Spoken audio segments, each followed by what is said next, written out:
এই পশ্চিমবঙ্গে ৮০ দশকে দাঁড়িয়ে যখন আমরা ১% ভোট নিয়ে মানুষের সামনে দাঁড়িয়ে বলতাম যে বিনা যুদ্ধে ভারত দখলের চক্রান্ত চলেছে, অন্য রাজনৈতিক দল এটাকে সাম্প্রদায়িক রাজনীতি বলেছে।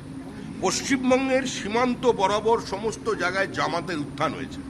আমরা একথা বলছি না যে রাজ্যের মুখ্যমন্ত্রী জঙ্গিদের মদত দিচ্ছেন বা জঙ্গিদের হাত ধরেছেন, এটা বিজেপির বক্তব্য নয়, কিন্তু যেভাবে উনি সরকার পরিচালনা করেছেন এবং ওনার দল যেভাবে ভোটের স্বার্থে যাদের দলে নিয়েছেন, যাদের পাশে দাঁড়াচ্ছেন, যেভাবে ভোটার লিস্টের নাম তোলার জন্য এই ধরনের মানুষদের আইডেন্টিটি কার্ড তৈরি করে দেওয়া হয়েছে, আজকের অবিজেপি শাসিত রাজ্য থেকেও তারা ধরা পড়ছে।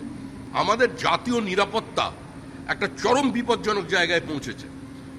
আমরা আবেদন করছি দল মত নির্বিশেষে সমস্ত মানুষের কাছে যে প্রথমে নেশন ফার্স্ট, আগে দেশকে বাঁচান, তারপরে দল বাঁচবে।